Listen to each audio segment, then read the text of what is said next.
Welcome back, everybody, to another episode of the Jodo Cast, your Star Wars gaming podcast. This is episode 119.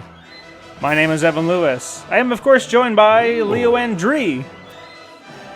I just waved. Should be Leo but Andromeda. only our patrons can see me. That sounds waving. like a sci-fi At name. least do the listeners a courtesy of saying /wave. I just told him I waved. Didn't you hear me? Okay, fine. And Joe Latovsky.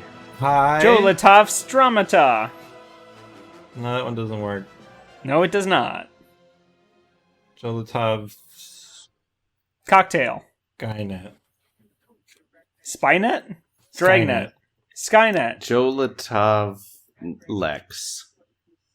I'm just trying to think of other 90s sci-fi TV shows. Besides Andromeda. Joe Latavalon 5. I was thinking Andromeda more like a galaxy rather than like Mass Effect. Why does my nickname have to come from the Kevin Sorbo show? Sorbo. Didn't it? Comes from That's true. that place That's in space. That place in space. Well, you know what else comes from space? Like the rest of life are the carbon particles that eventually would make up our patrons. So they are the greatest carbon particles. It's really great that the space particles were like, you know what? Let's hang out, and then they clumped up. And then turned into rocks, and the rocks hit, and then the rock was like, you know what? I'm gonna be a little microbe, and the microbe was like, this is dumb. I'm gonna get legs. And that guy was like, how about we get fur? And then a while later, two of them were like, let's stick these parts in each other. And then these patrons showed up, and they're great. I'm really glad that series of events happened. Wow, And I want you to also know that all was a long of one. The history of the universe and life, as anyone has ever known it, has led up to this moment where you're listening to me explain this. And I just want you to think about that. Something to think about. Yep. Obviously, there is a divine plan. This is no accident. You were meant to be here listening to Joe. But just a small donation of $2 a month. You can help fund the JodoCast Jumbo Jet. Hey, you know what? It could happen. And Joe will I'm not feel you. that skeezy. I think if I had less respect for the people supporting us, we'd probably get more money, because I'd find more ways to swindle people and convince them that if you seed us with your money, you'll get it back tenfold in this podcast. I mean, we were just talking about the North Dakota beet seed.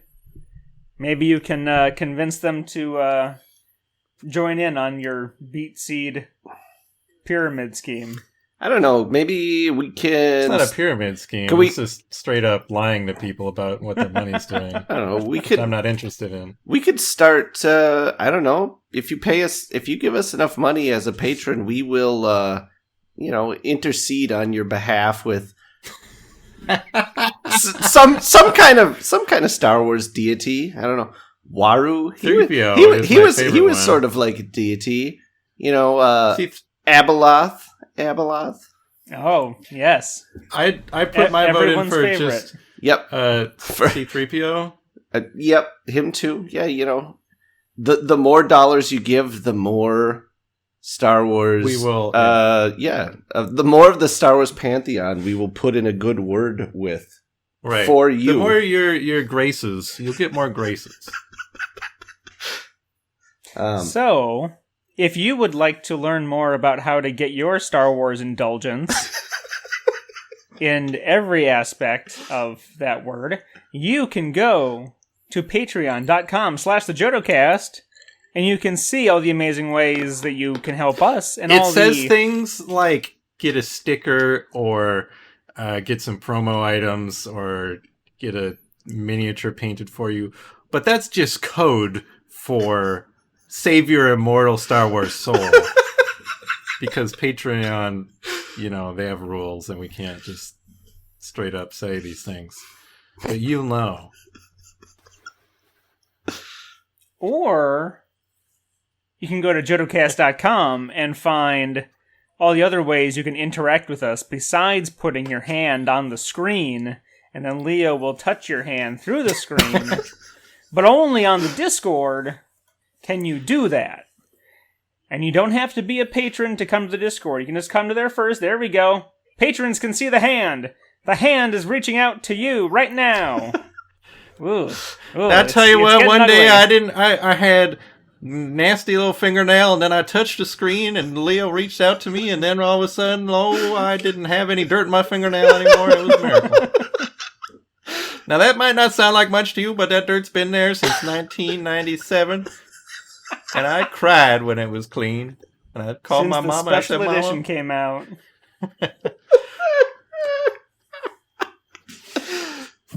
Do we have a show today? So anyways, we do. Thanks for bringing that up.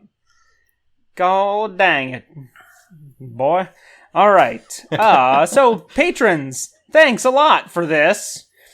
I don't think we have any pets or new patrons, but really quick, let's talk a little bit about what we've been playing. Now y'all got me talking like this the whole time. Dang it. You know, I've been watching a lot of Deadwood and Justified, so it's been hard for me to just not talk like that. And dressed like Timothy Oliphant, obviously. Yeah, he's in both of them. He is. All right. So me, I just been painting. Actually, what I've been painting more lately are some commissions. They're not Star Wars, but they're FFG. Ooh. They're the minis for Mansions of Madness. And thankfully, they still have the premium miniatures up on the website, so I can reference the color schemes, even if I'm making sure that they are a little bit, in my opinion, better than, factory pre-painted miniatures. So I've been doing Cthulhuites and Shoggoths. Oh, and I did the Dunwich Horror today. And that's been a lot of fun. I've been knocking them out one after the other. Next. I must have played something. I don't think I've played Star Wars things. And I haven't painted yet this month. Well, okay. I'm a fraud. Well, what have you played? Apex. Well, I mean, the people don't even And Red know. Dead. Apex, Red Dead, Batman, Arkham Asylum, Slay the Spire, Gears 5. Played some Halo Master Chief Collection. I played a game called... I guess will be as close as we can get to Star Wars, because it's sci-fi. I played a game called Observation, which I thought was fantastic. It's just a game where you play as like a space station's AI, and then the crew is missing except for one lady astronaut, and you're like helping her figure out what happened to the crew, and then things get increasingly weirder and weirder. And it's kind of like a puzzle story type thing, and I thought it was great. It's on Game Pass on PC, maybe console too. I don't know. Cool. Leo. I didn't play any Star Wars. That's what counts. That's okay. I've been still sorting my CCG cards. I'm at the end. You've gotten quite the traction on Twitter lately. I'm on. With that. I made another trade here recently with another local player, and I've got one card left, and then I complete A New Hope. So, how are you on Premiere? Premiere, I'm really close to. I've got like 8 or so cards left in that for the Black Border stuff. So almost. How many? So when you say A New Hope is just the set, right? It's not. Yeah. There's probably other cards from other sets that are based on things from that movie, right? So there was the first set that came out was Premiere, and that was all stuff from A New Hope. And then they came up with the sequel, or with the next expansion, which was A New Hope. So it was Premiere and A New Hope were the two sets for that movie. Then all the other movies got 3 sets for them. Okay. I'm just wondering, do you think you could go through a whole movie and with every scene pull out a card that corresponds with that scene, or multiple cards? Oh. Definitely, yeah. What about Yeah. every shot? Close. Except for like a shot of like empty space. Yeah, I mean, probably almost. I mean, there's... I think, at the very least, there are generic rebel troopers from the hallway at the beginning, and some named guys. Mhm. Maybe in this way you can identify what they missed. If there is a shot in the movie that doesn't have at least one element represented as a card in the game, that's something you got to take to like the Players Guild or whatever, Yeah. the people who keep making custom ones. Be like, that trash can in this shot could use a card. Oh. Yeah, because there's some stuff like, especially like in the cantina and also in Jabba's palace, and Mhm. like they really dug into like the background of some of those shots and pulled dudes out of that. I actually had more Cantina aliens for my light side deck than rebels. Mm. So my light side deck is aliens. Because there's just that many. But yeah, as far as actual gaming, because all the I've already beat Jedi Fallen Order. I don't like replaying games too often, and all the newer multiplayer Star Wars games suck balls. So I haven't played any of those, and I can't get to a game store to play any miniatures games or anything. So just haven't done a lot of that. So instead, I resubscribed to World of Warcraft, which is probably a mistake, but I did it anyway. That's been... I don't blame you, but at the same time... I unequivocally think that was a bad move.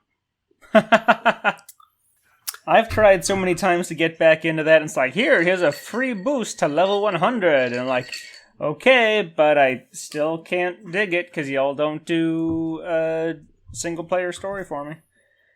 But that's neither here nor there. What is Today. here or there? It's Tell all us. here. It's all here, baby. Today, we're going to talk about mine, and you will tear them apart, top painting tips. We've talked a couple times about how to get started. You two helped me get started. I remember that. I'm still think back on that fondly. The day when we were like, "Hey, Evan, what do you think about painting?" And everyone was like, "I hate painting. I'll never paint. Anyone who holds a paintbrush should be shot." And now look at him. It's a sickness, I tells ya. We got him. Yeah, you did. Now I have gone beyond. I believe you've eclipsed me in and money spent, maybe. But well, just in every way. Like, you spend a lot more time looking at the Warhammer folk who are like, I paint video guy, and okay, that's true. That's very true. But today, we're going to talk about some more. I don't want to say advanced, because some of these tips are things you've heard a million times. But are they though? They bear. Well, that's the thing.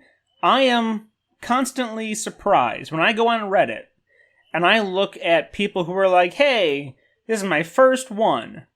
What do you think?" And of course, like Joe has always said, a painted mini is better than an unpainted mini, and that's what I tell them. Like, hey, just doing it, A+ thumbs up.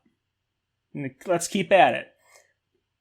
But they don't have some of the basics, and they haven't had those same things like beaten into their head day after day, and so it bears reiterating, because for some people it's new, and for some people they just need to be reminded, maybe. And I also love it that painting is such an individual thing, because even with just the three of us, I would wager that we have very different takes. I know we do. We've discussed it already, like on painting streams. We have very different takes about how we interface. Like, personally, me with my paints and my brushes and my palettes and my miniatures. And it fascinates me and I love it. And I want to bring that out and discuss it and help people who, maybe they're like, oh, I can't get over this hump that I'm at. Maybe it's a hump, maybe it's a slump with, getting to that next level. So, I'm going to start because I had some very specific ideas I want to touch on, and if you guys have some you want to jump in with, I see some being added right now, and I love them already. I had this sorted out a long time ago. I know you did. I'm prepared. I know. They were just back of your head. So, one of the first things that I want to mention is to focus on basics. And that sounds super generic, like, what does that even mean? Focusing on the basics is not trying to use more advanced techniques than you need. Like behind the back brushing. Yeah, like when you see people brush. leaning behind the pool table with the pool cue behind their back. Some people can brush like that, and that's pretty advanced. Yeah. That's how Minnesota Fats painted all of his miniatures. And I think that's also a good thing to remember, I think, for people, especially when you're painting, say, like, just generic rebel troopers or whatever. Like, I usually like to save my time and those more advanced and more detail-oriented techniques for when I'm working on, like, army commanders and operatives and things like that, rather than just Joe Schmo Rebel Trooper. Yeah, Joe, I'll do you definitely get tired of Schmo being added to your name? No. That was like my first Hotmail email account. Excellent. When I was I'm like, sorry. I don't know what to make. Yeah, I was just saying I definitely take a lot more time with like a named character than I do like just a generic guy. Not that they're not worthy of my love, but they don't need the same amount of flair. Yeah, if you're trying to put an army together, if you're planning to play Legion or any version of Warhammer, or I see people talk about Infinity a lot, and I'm still surprised because I never had anyone tell me like, hey, you should try Infinity. Certainly Warma Hordes, and I guess Song of Ice and Fire is a pretty good one too, from what I hear. Maybe if I ever get around to taking my copy out of its box, I'll let you know. Ooh. Yeah. I literally don't own any other wargame things besides the Star Wars stuff. I do have some other games with miniatures I've been meaning to paint if I ever get through all my Star Wars stuff, but there's definitely no other like things that would be considered in like the wargaming hobby that are on my to paint list. Except maybe tail feathers. But that's kind of towing the line. Harry Potter, maybe? Oh yeah, I forgot. I have the Harry Potter miniatures, and we haven't painted those in a while. Because I was painting those with Bethany, and then PhDs take a lot of your time, and so does being just sick forever. Yeah. But previously, you had to do quite a few stormtroopers, not just for Legion, but for Imperial Assault. And Imperial Assault is a hero-focused game, and yet you still had to do a buttload of stormtroopers. Yeah, I mean, I proudly have 100% paintage on every miniature released for Imperial Assault. And actually, I want to jump ahead to the first point that Joe has on here, because it's one that I struggle with and find ways around it. So take it away. Because before we... The topic, Evan said, okay, we need just your tips.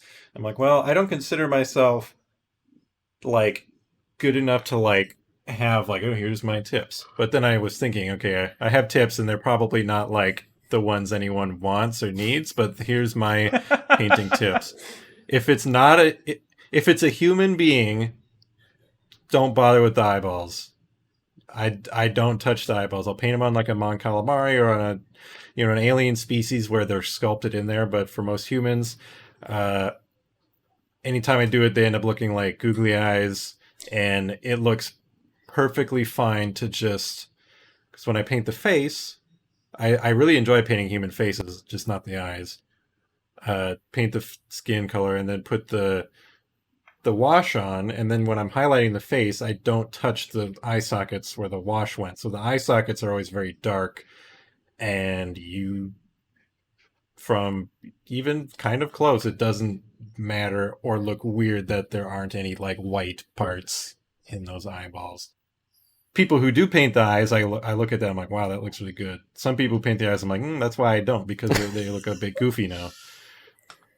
But I think it's perfectly fine, and it'll save you a lot of frustration to just forget about eyeballs on humans and just leave those recesses dark with the wash. And again, I mean, I have started painting eyeballs myself, but again, it's something I only take the time to do on the hero units. Special people? Yeah, on the hero units. On a regular trooper or whatever, I might put a little bit of white where their eyes would go and then shade over that, just so there's a little bit of difference, but only if it's really obvious where the eyes are. But rebel troopers and like that, you just let the wash sit down in their eye sockets, and that's good enough.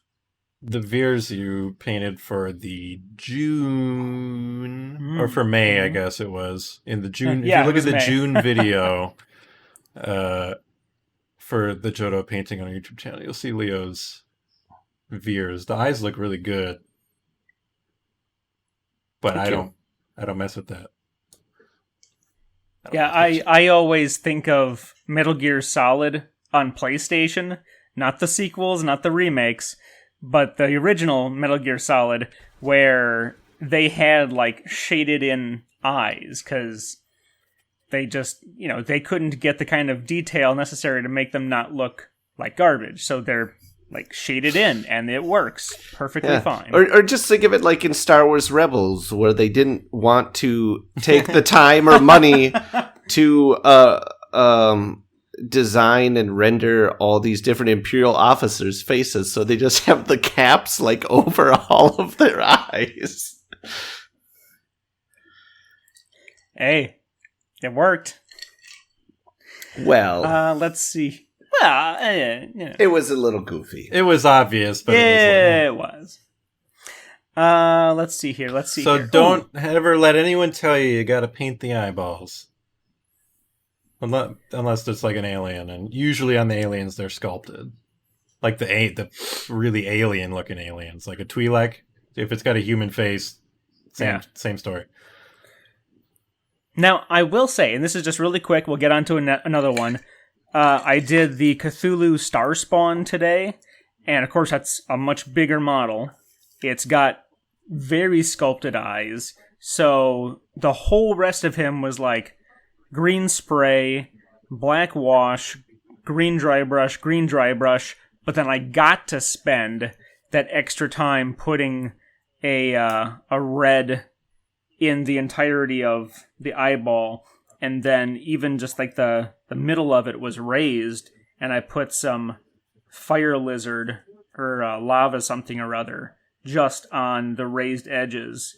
So, that's an example of where that's a key point. And it's, like I said, larger model, that's one of the key points. So when you have a chance to, like, make the eyeball the focus of it, like, enjoy that. Like, yes, you can tell everyone, I did eyeball, and it was really good.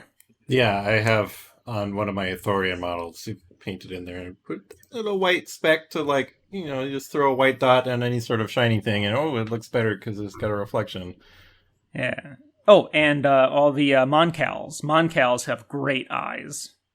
Yeah. I enjoy doing them. That's Evan's pickup line when he's at a Mon Calamari bar. And it's like, you've got great eyes. Thank you.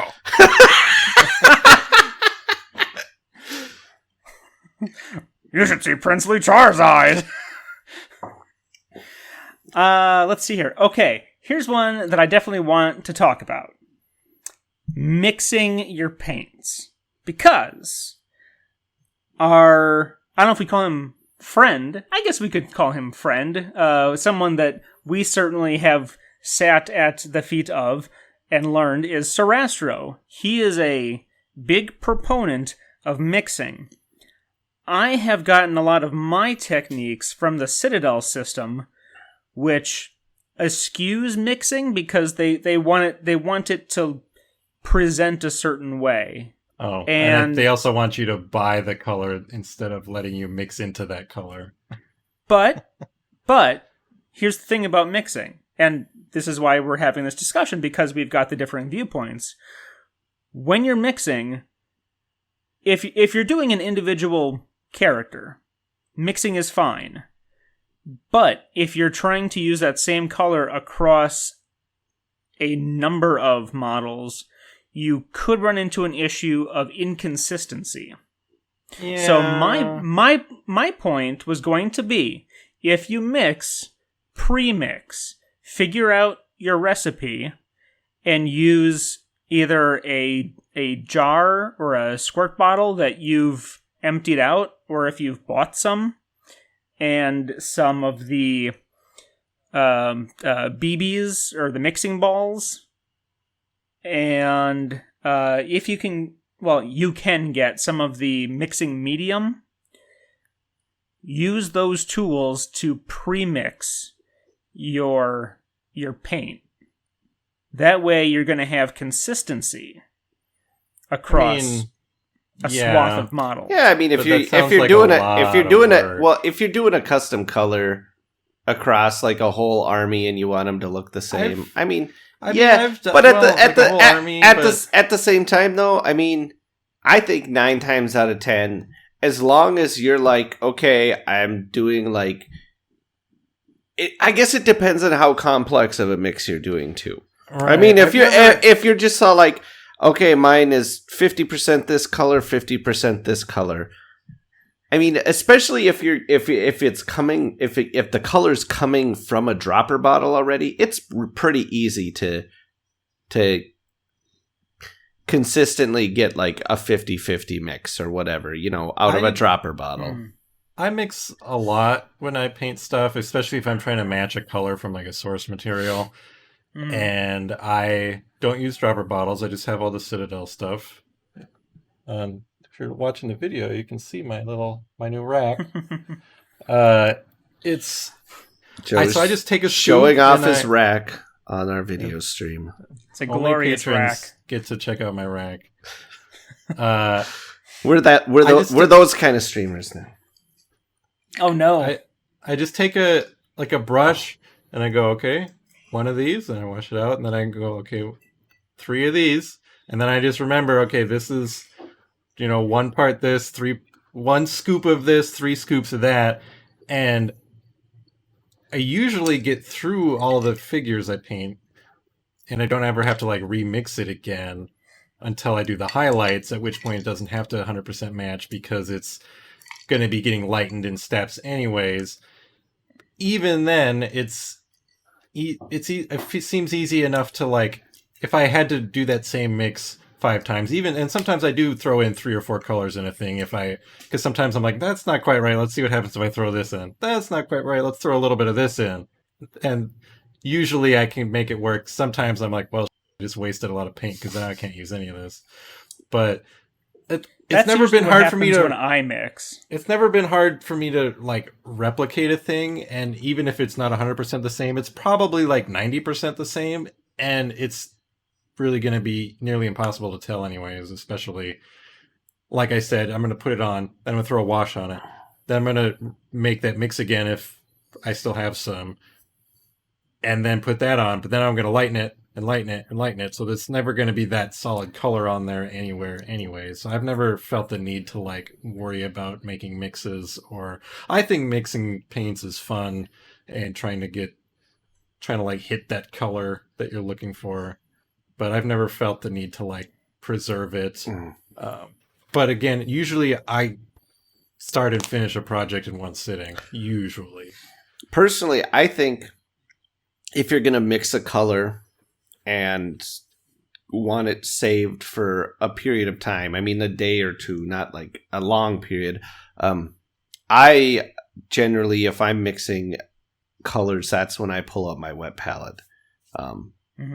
Because I got one of those recently too. Then, I mean, I can leave the paint just set on that wet palette, and it's usually good for at least a couple days. And that's even usually without even putting a lid on it.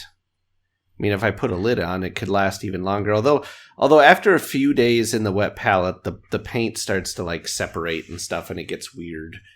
So you can't. I've noticed that with the washes a lot. I tried a wet palette once, and it wasn't for me. It was way too runny. It was a homemade one, but everything I put in there was like, it's just water now. And I didn't even put in that much water. I'm just like, it's so runny. Stop it. Stop being so runny. Like, I need to thin my paints, but not you've gone too much. Well, and thanks for that transition, because that's another thing. It's another basic that needs to be pounded and pounded and pounded on a podium until everyone gets it. And even then, the new people need to hear it so that they do it as well. And I'm going to say it, don't forget to thin your paints. Unless you don't need to. But, okay, so let's stop right there. Why wouldn't they need to? It depends. Honestly, I think it just depends on the paint. Right? Sometimes... Go on. So I think it depends on the particular paint. I mean, some colors and stuff are just naturally going to be thicker than others. Different brands are different. Like Citadel, I do thin those usually. Army paint... Unless it's like a really bright yellow. Yellows and oranges are already crazy thin for the most part, especially the really bright ones. But like Army Painter, I think Army Painter tends to be generally thin enough just right out of the bottle. So I usually don't end up thinning Army Painter when I'm using it. It also, for me, depends on the part of the mini I'm painting. Painting dude's black boots, I'm just going to go right in there, get a little bit. It's going to go a long way. Bam, painting his boots. There's no detail there that I'm worried about losing if the paint is too thick, which it's, I mean, not. You can kind of control that on big areas like that. I mean, and metallics are another one that I usually don't thin because they're already really thin. For the most part. I think thinning your paints is good, and I do it a lot, but there are also a lot of instances where I'm like, I'm just going to go straight in the pot here, that's fine. Well, and the second part of thinning your paints, whether, to whatever degree that is, the other part is using a palette. And we've sort of talked around that. We've mentioned the wet palette, and I think that's a, conversation, that's a whole conversation in and of itself. But having a place to put the paint to gauge how much you have on your brush is also important, because for someone just starting out, it'd be only too easy to slap it on and have just too much and not know how to deal with it. Yeah, I think going back to like the thinning, and it's the same. If you feel like there's too much paint on your brush, that probably means it's too thick. If you're painting your mini and you feel like you're leaving brush strokes behind, or detail is getting covered up, then, in those instances, for sure, your paint is definitely too thick and needs to be thinned out then. Yeah, you can always, it's better to play it too thin, because you can always add more layers. It's harder to fix too thick. Yeah, usually too thick a paint means if you want to fix it, you're going to be stripping the paint off your mini and starting over. And that is also another whole conversation to be had, as we recently had on the Discord. We discussed our preferred methods of stripping paint from miniatures for repainting. I've never had to do that, so I got nothing there. I think that's a bigger topic for people who rescue old miniatures from eBay or garage sales, when or mom and dad are cleaning out their kids' or even just room. Even just like with Warhammer, just because it's a much older game, you can have minis that you're like, oh man, I painted these when I was a kid and I'm so much better now, so I want to strip down these old ass Space Marines and start over again. I kind of like looking at my old ones and be like, oh, I've come a long way since I painted that Rhodian. So a palette can be kind of anything. It can range anywhere from a paper plate or a plastic dish. I've or just you can... always gotten super cheap ones from like a hobby store. Come in like a pack of 5, lasts forever. I let it get gunked up with paint, and then one day you can like peel it off and it all comes off smoothly and it's clean again, and then that's really satisfying. I tried doing that and I couldn't get it. Couldn't get it to peel off nicely? I couldn't get the one like cartoonishly peeled off segment. You gotta let it really cake up before it all comes off like that. I don't think this one's not at that point yet. These would all probably come off individually. Because eventually, like, all these little wells in my palette, like, aren't concave anymore. They're just, like, flat with paint. And I'm like, okay, now it's time to clean it out. And yeah, like, we're going to talk more about gear here in a second, but I got my first palettes from Walmart for a couple bucks. And weirdly, I like the stuff they have at Walmart better than what I've seen at like Michael's or Hobby Lobby. But since we're talking about gear, that's another important one, because brushes run the gamut from, $2 for a Giganto pack to I don't know how much a Rosemary and Co. goes for, like an individual brush.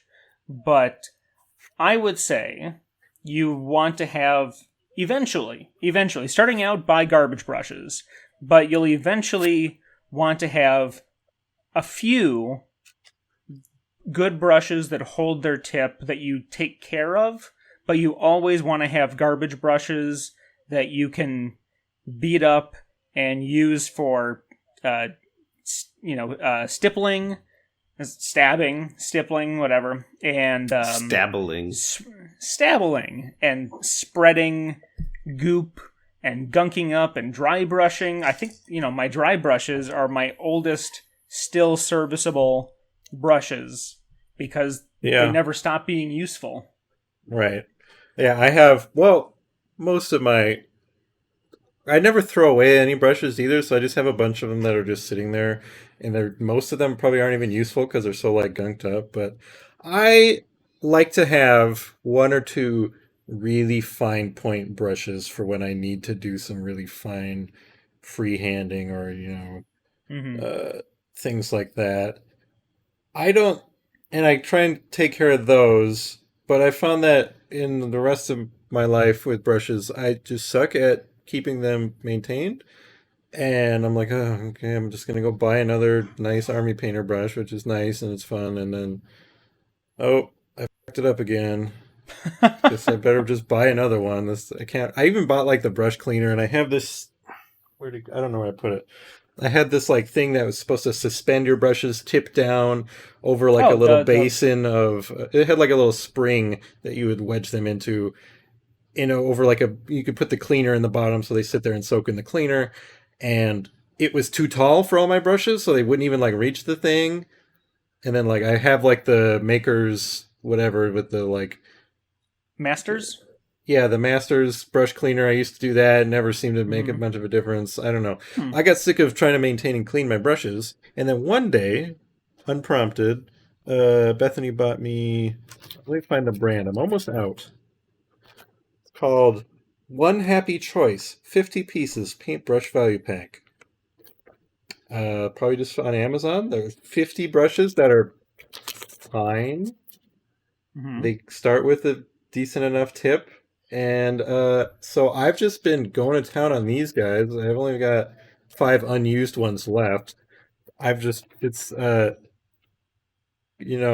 as environmentally friendly as maintaining one brush, but I use a brush for like a month, and then I'm like, all right, you've done your job. Throw you in the bin with all my other old brushes that I don't throw away. And then I'm like, time to get a new one out of the drawer. And that system has been the one that I've been the happiest with. I'm just like, okay, go into this bag of bulk brushes. Yeah. I think at least like your sort of like your bigger like layer brushes and stuff like that. I'm kind of the same way. I just generally buy like cheapo packs of brushes from Michael's or wherever. But I do have a few, really fine tip like detail brushes and stuff like that. And yeah, those I take better care of. But this Army Painter one called The Psycho is the one I always keep re-getting, like a year later after this one's died out, because it's like super fine point. Yeah, actually, I have the Psycho and the Insane Detail, but I have not even touched those yet because my main workhorse brushes are all Army Painter. I've got the Regiment and Character. I mean, you're not going to be able to see them very well on here, but they are throw out another medium-ish. Free piece of advice. Don't buy Citadel brushes. I've never bought one that didn't let me down terribly. I've had a number of Citadel brushes. Every single one just goes, you know what? F*** your mini. I'm a Citadel brush. I don't give a shit. I agree. They're kind of garbage. What were you trying to do? Paint. They suck. They're ass.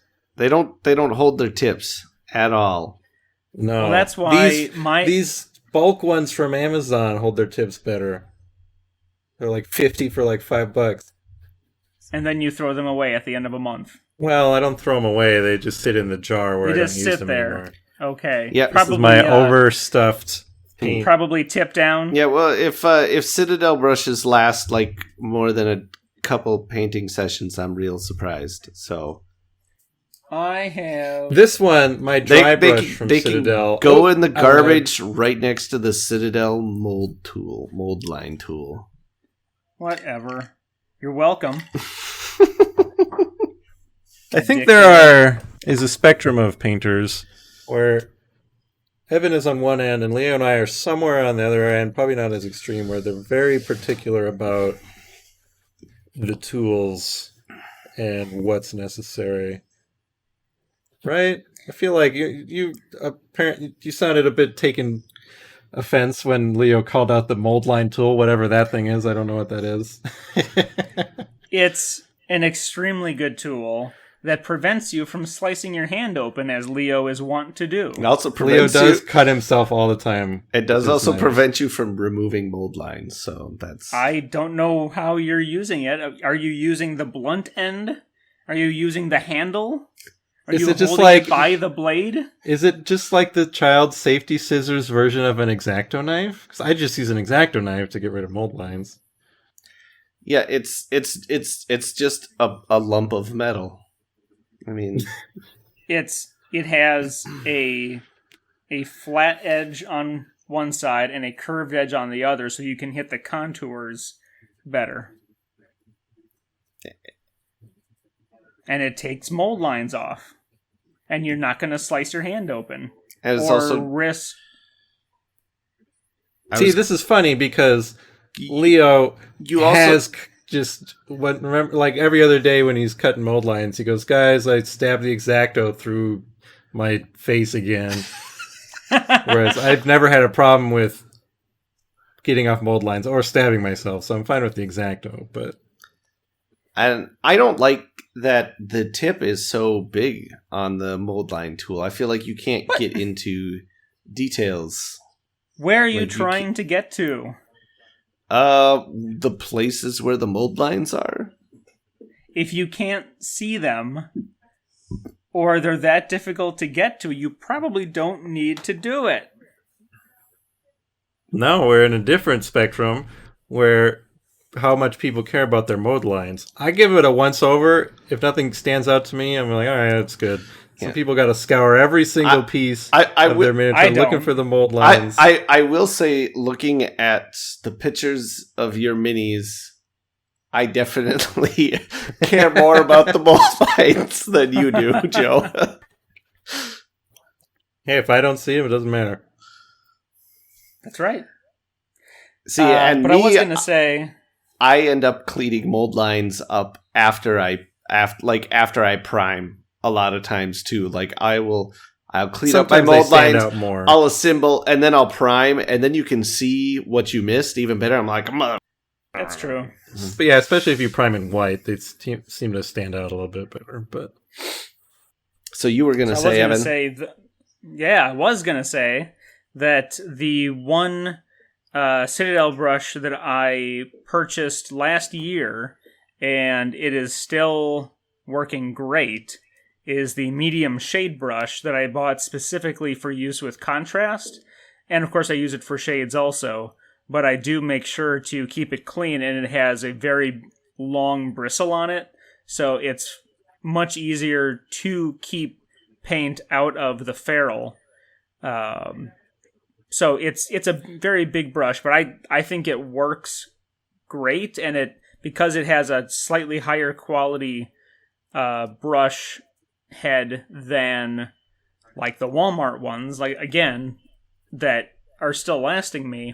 for the It's not a non-initiated, the ferrule is the part of the brush where the fibers are held to the wood with glue and the metal around it. It's named after the comedian Will Ferrell, because he makes brushes. He was the first one to think that you could stick it to a stick instead of just holding the bristles with your fingertips.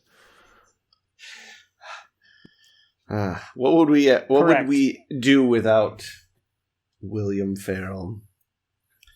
I could see that, like a shading and contrast brush lasting a lot longer. Like, I think for me though, like with the Citadel brushes, I think it also has to do with, I don't know, maybe it's just the way I paint, but I seem to just really up my brushes hard when I paint, and Citadel brushes cannot. They can't stand this. keep up like with you. Raw. Evan, you're the only person I've ever manliness heard not agree with us about Citadel brushes. I've heard this from other people too. Everyone's like, "No, they're bad." I think when I got Evan's my first kit. What? I was just gonna say, I think you got a little bit of a crush on Citadel. Yeah. Little grippers and the mold line. I mean, if you get the mold line tool, that's the sign right there. Is he simping on them? That's a thing kids say, right? Are you a shill? Are they paying you to buy their stuff? Boy, I wish. They can just pay me in stuff. I have not bought pliers or the fancy $30 clippers. I have not bought those. I'm still using the clippers that came out of the starter kit that I got at the end of 2018. Yeah, those work great. They're fun. One of my other pieces of advice is tools that aren't paintbrushes are actually pretty handy to have. I can't speak for a mold line remover. I think that seems over the top. I think having a nice set of tweezers or shitty set of tweezers. I was like, asked my wife, "You got some tweezers you don't like?" And she's like, "Yeah, here." So, because like sometimes I'm like, "Oh, there's like a cat hair stuck to this thing," but I don't want to get in there with my fingers because I might smudge the paint or something. Tweezers are very handy. I think Yes, tweezers they are. and an X-Acto knife are probably the most necessary ones. Although my sprue clipper from that starter set I bought from Games Workshop, I actually really like. And I think cutting all these new things off of sprues would be annoying as hell with an X-Acto knife compared to this thing. I And I think appreciate that recommendation. I think we should go back to actual painting tips. I feel like Yeah. this tool talk we're getting into now is we're covering a lot of the same ground on that. Thank Yes, you. we're covering a lot of the same ground we did in that whatever, The last like the one. last episode we talked about painting it. Yeah, I think we're Yeah. kind of treading the here's same ground. So Tip. I like to work if I have a like multiple miniatures that I want to look the same, like they belong together. I prefer to do assembly line style where I'm gonna pull out the black. Okay, now I'm gonna paint all the boots and belts and guns on all of them before I move on. Because I've seen some people, they'll do one at a time. Like I'm gonna do all of this guy, then I'm gonna do all of this guy. It's goes no, don't do really- that. really fast if you just like, okay, I'm going to do this one color and all of them. Okay, they're all the same color shirt. I'm going to do all that. I don't know. I guess it's kind of common sense, but Well, and that's the assembly line is one of those things that if you're someone who watches painting videos all day, every day, you hear it constantly, but it's something that veterans forget because they get, stuck down in the trenches with trying to be too detailed, and then they get frustrated, or new people are trying to I've got all this plastic to get through. How do I do it?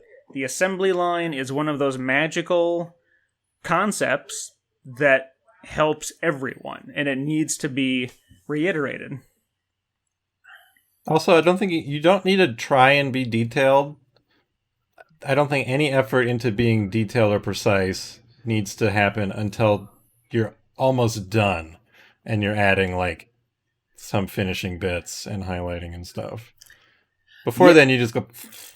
Yeah, I don't. Unless there's it some, on. unless there's some like areas that are like bordering each other, and you don't want it to spill over. But I will say sometimes though, when I've seen people post on like Reddit and stuff like that, like work in progress stuff.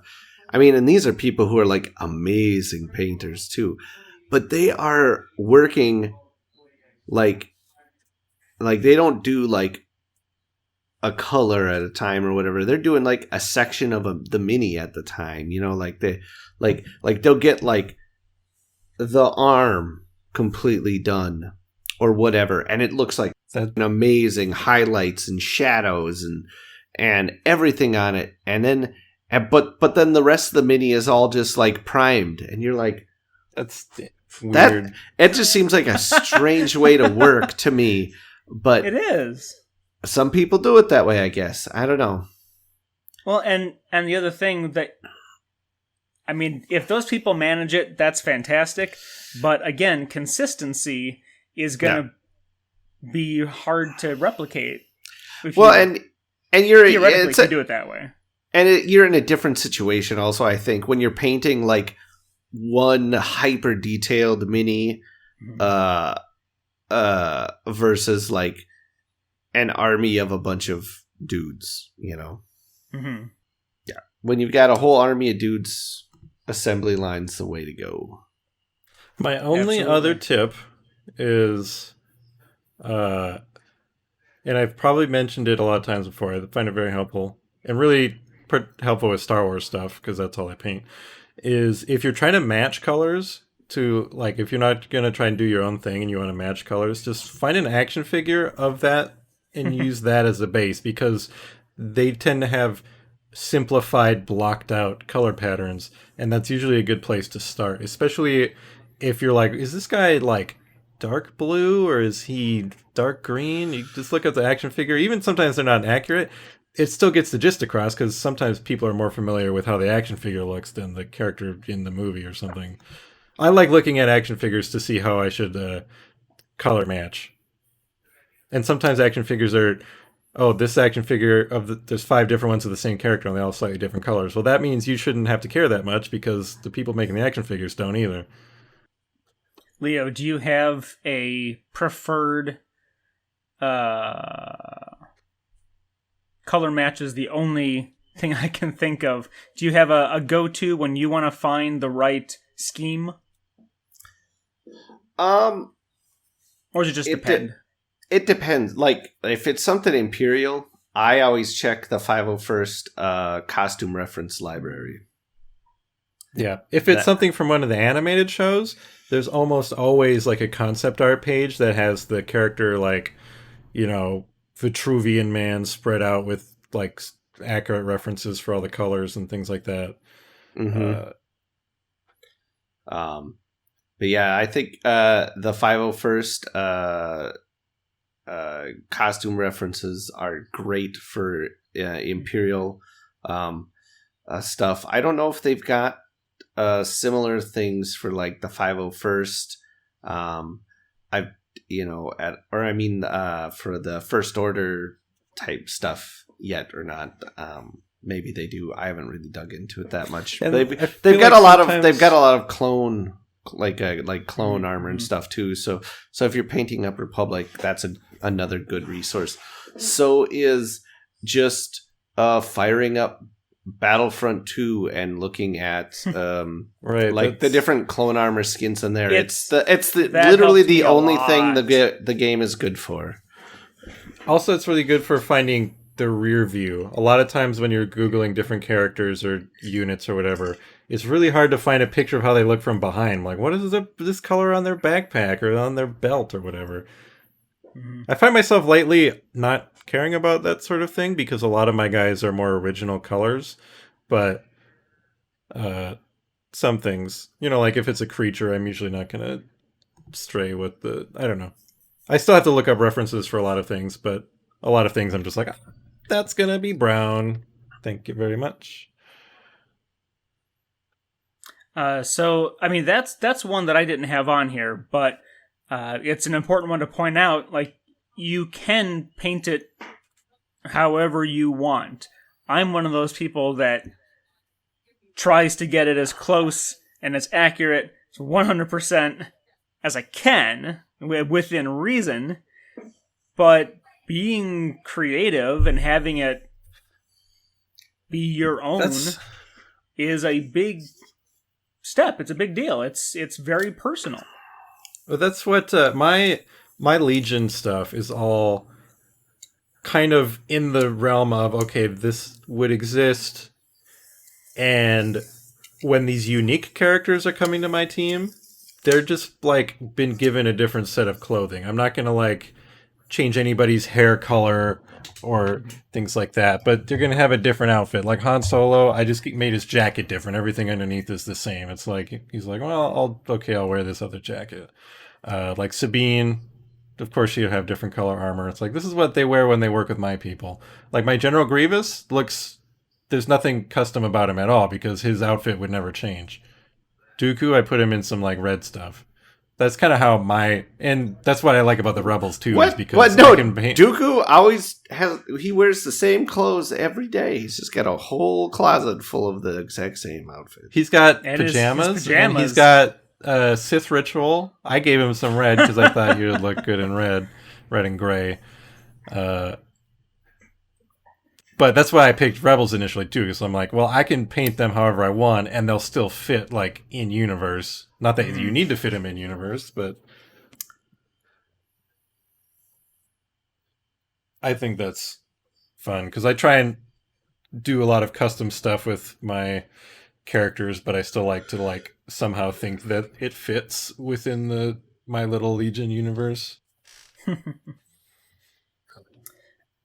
So I've just got a couple more that we can get through pretty quickly because we are coming up on, we're over an hour of recording time, and I don't want to stretch it out too long, even though I could go all night talking about stuff like this. But we'll make these last couple hopefully quicker compared to some. That'll be our extra live stream. Evan talking about painting for 24 hours straight.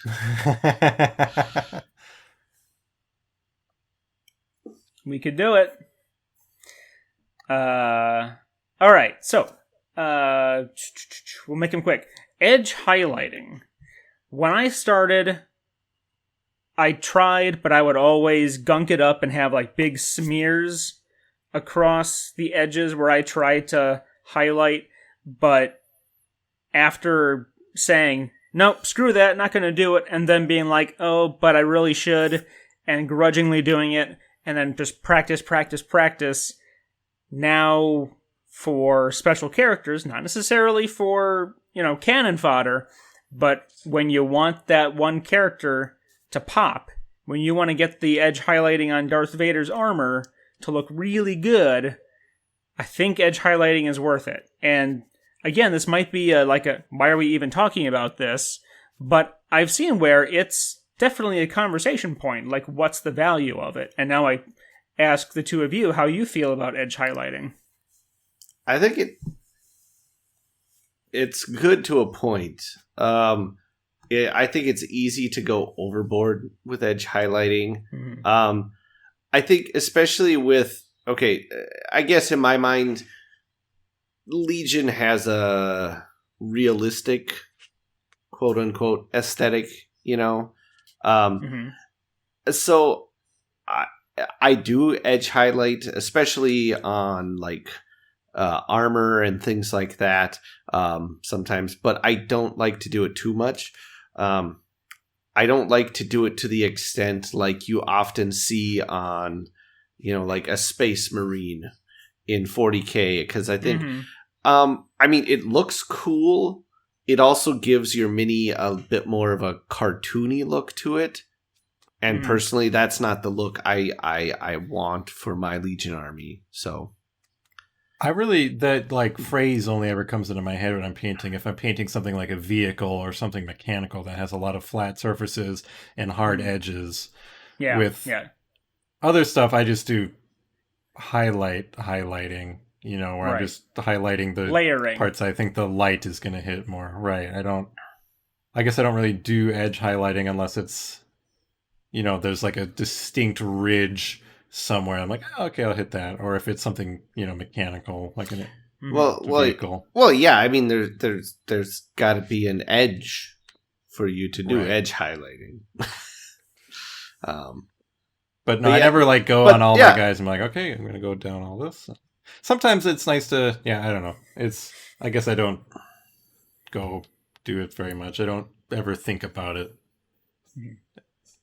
It takes a lot of extra time. Like when your guy could be done, or you could have 10 guys done.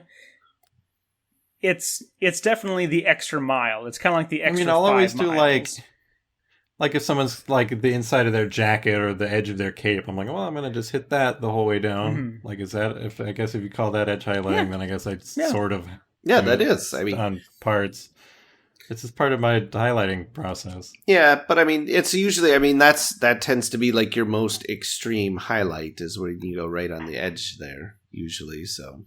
The very last one, it's kind of an odd one, because I only recently started thinking about this, and it's about your, I don't even have like a good umbrella term for it besides just posture and hand control and breath control especially when you are trying to hit the tiny details. Being steady, your steadiness is really important. All I can think about is Blazing Saddles right now. It'd be but like you see this? Yeah, as steady as a rock. Yeah, but I paint with this hand.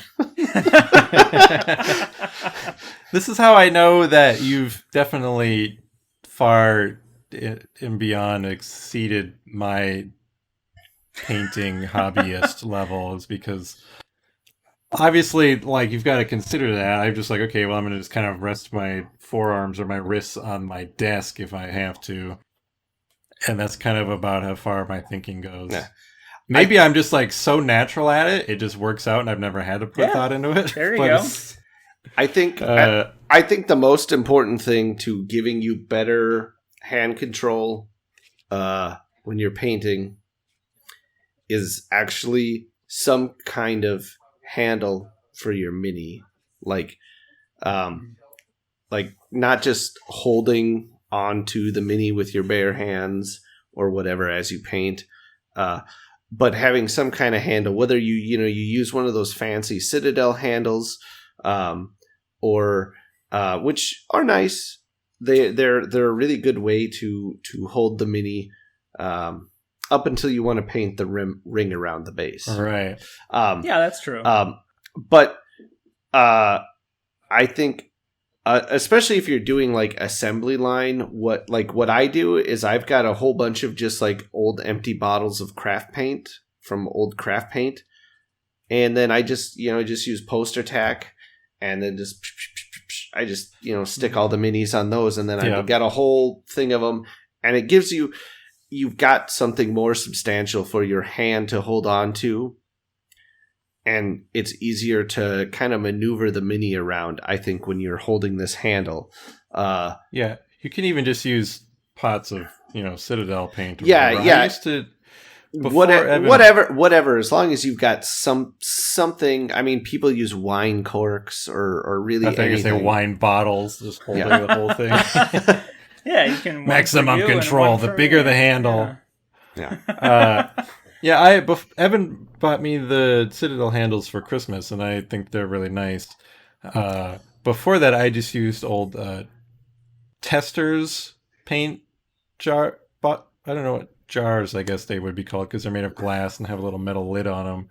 And then once I started magnetizing my Legion minis, it occurred to me that they were magnetic to the top of that, so I didn't have to use poster tack. I just had my little handle, I drop it on there, and it sticks, and it was really good. But now I use the Citadel one. It sticks! Yeah, I've got, every time I go through a bottle of prescription medication, and I have to go buy a new one. Yeah. And this is, use a lot of just stick tack. Yeah. I used a lot of that for storing other random like terrain bits and magnets and stuff. Oh, that's a super good idea too. It's just kind of whatever's comfortable for your hand. Use that. Now the nice thing about some stuff like the Citadel paint handles, and I've even seen like 3D printed versions of this, is and you'll maybe see this. You've maybe seen this before and not known what it was. Is you can get like these little hooks that kind of come off the handle and go over the mini and just kind of sit there. And what that is for actually is to give your painting hand, like you can rest on that as you're painting. Having something to help hold your painting hand steady when you're painting really fine details can make a big difference.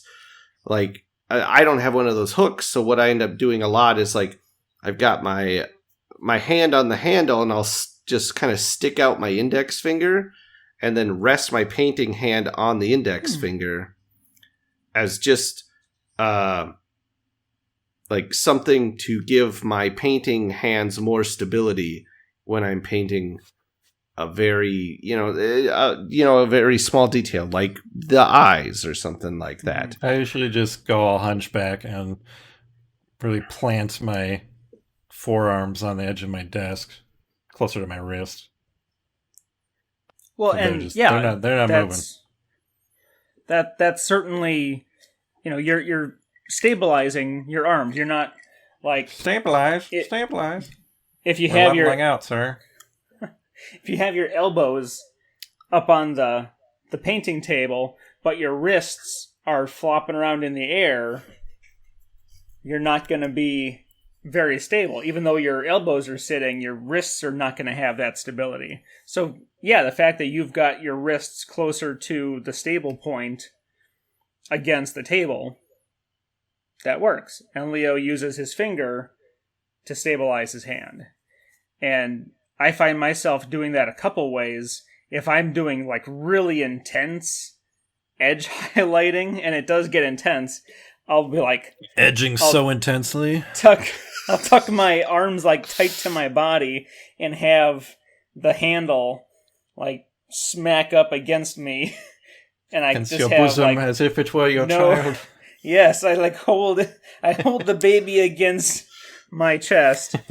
But yeah, like it's an important factor, and like I've applied. This is gonna sound really dumb, but Leo will get it. I don't know if Joe will get it or not. Basic rifle marksmanship. What's a rifle? Techniques. It's a gun. It doesn't have a chainsaw on the gun, so it's not a real gun for you, right? You said I might not get it, so I was like trying to really play into that. As I know, I would pat your head if I could, but the technique for like hitting the target that gets beaten into you at basic training is keeping your body steady and keeping your breathing consistent. Because when you're trying to, put brush to mini, and you really don't want to jack it up, you might like suck in air and hold your breath, but that causes you to shake more than you think it would. So like blowing out your air, holding it, and making contact has your body shaking less. So again, your Joe's probably right. I put way too much thought into this, but trying to I don't take it think to you're alone the next level. In that.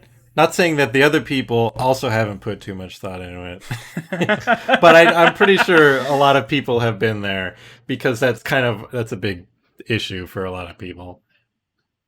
And some people do have shaky hands. Like they'll say, I can't paint, or I can't paint very well because I've got shaky hands. You got a shaky mouth, to find ways. shaky toes. Improvise. What? I don't know what that was. Suggesting there's other ways to hold a brush other than your hands. Yes, you could use your feet. Even if you got, I mean, obviously, still not everybody. I imagine you can. If you're really shaky, this still may not help. But you know what? Contrast paints. I think if you are having issues with being steady, I would give contrast paints a try. They're a lot more forgiving with that. I was just thinking the same thing. I mean, obviously, you're not going to get all the little details and stuff with just contrast paints, but it's good. It's better than just giving up or not painting, I think. I live and die by Joe having said, if you paint it, that's great. Painted mini is better than unpainted mini. That should go on a t-shirt, except Joe hates t-shirts with words. I hate 98% of t-shirts with words. Well, I don't know if even my rule is a shirt can almost always be improved by removing the words from it. 97, 98% of the time. So I don't know. I think there's at least one person who plays at Joe's store who's doing his best to put that bad. statement to lie. That what? First of all, a painted mini. Shout out to Chris. Chris is a patron of ours. We're not allowed to make fun of him. He's a patron and a cast member in our YouTube videos. It's part of the service. Yes, I won't deny he has some interesting choices with his. It's not really painting; it's more like modding. The modding is what gets a bit out there for some people's taste. The painting is solid. Yeah.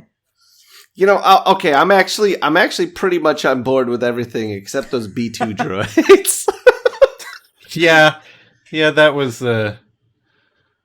Is he allowed? I forgot about those until just now. Is he going to be allowed to play those in the store? I don't know. I think so. I think he did. He's the one who runs the tournaments and stuff. I mean, I'm sure the appendages are also detachable. The store doesn't care. Mm. Love you, Chris. We do. Honestly, I actually love all of his work. I think it's fantastic. I really like the Crusader Vader. Yeah. The Porg troopers. The beach. I like the beach troopers a lot. They're Yeah. painted to look like they're wearing just like Speedos. I mean, and Just skin colored armor. and really, ATST-chan is without a doubt the greatest Legion mini I've ever seen. They're not all silly either. He's got a lot of just normally painted ones too. Well, that's good. There is a D-web, not an E-web, but a D-web. Oh, okay. Well, I'm assuming it's related to the B2 It's very droids. subtle. It's very subtle because of the position of the miniature. Wow. You wouldn't notice it unless it was pointed out to you, which is the beauty of it. Yeah, sometimes I'm like, maybe Chris doesn't need any more green stuff. But... oh, that poor green stuff. Well, hopefully, actually, speaking of green stuff, I'm hoping we can talk more about construction and modding and tool work, since we started talking about tools a whole bunch, and we can talk more about tools another time. I was hoping during lockdown that I would have gotten done my first terrain piece. I have all of the equipment, I have all the material. I just haven't had a chance to knuckle down, set up the cameras, and knock it out. So I'm very curious about terrain construction at this point. I never thought I would be either. I didn't think so either. I'm still not really, because I don't play at home. Obviously, I don't play at all right now, but in the stores we play to have plenty of terrain. So I just have the one that like monument to chopper I made, and now I have another large astromech droid figure I picked up at like a secondhand shop type place. I'm like, I'll make this into another statue, and I'm like, well, maybe if I'll just have all my stuff will be themed around some village that worships droids or something. That's pretty good. Because I had a lot of fun that. making that big statue. I just have to, if I want to make another one, I got to figure out what to do as like the base of the statue. I mean, they never tell us what happened to the cult of 3PO after Return of the Jedi.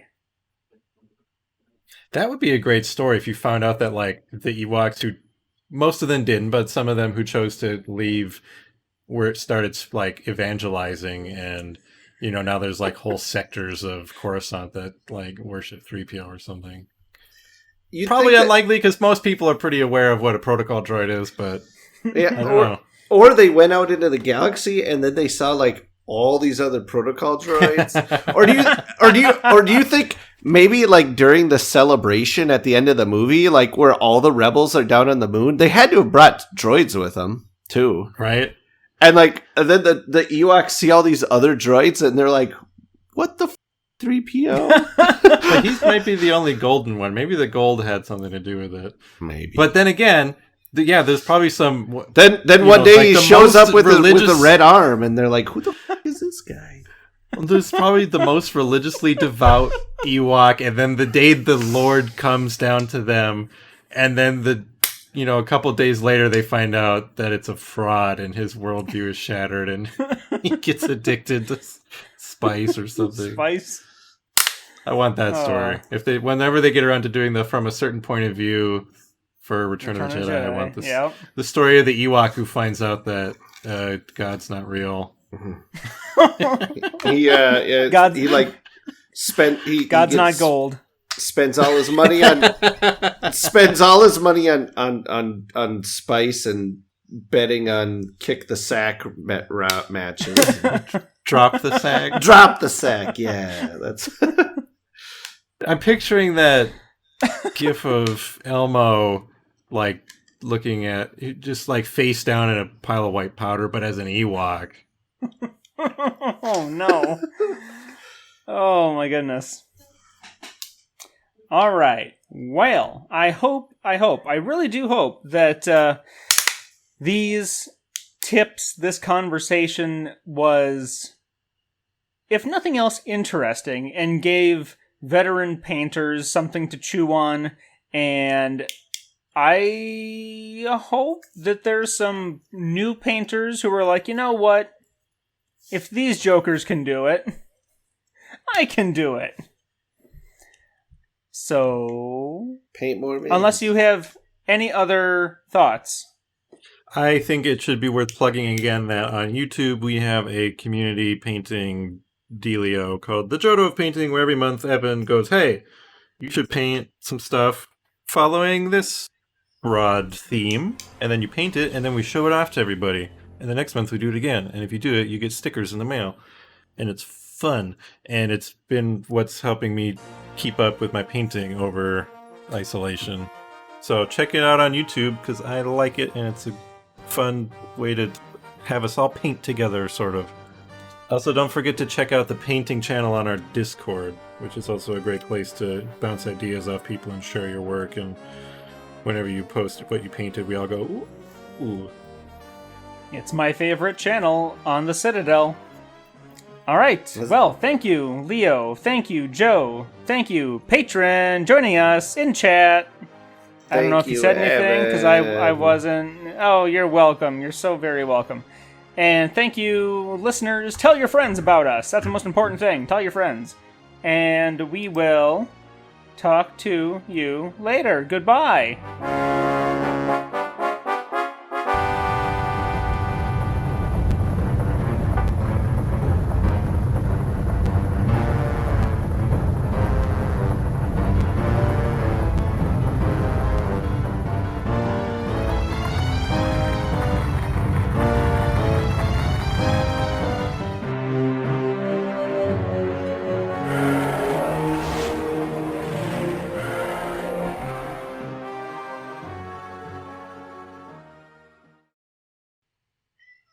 Oh, here comes the cat.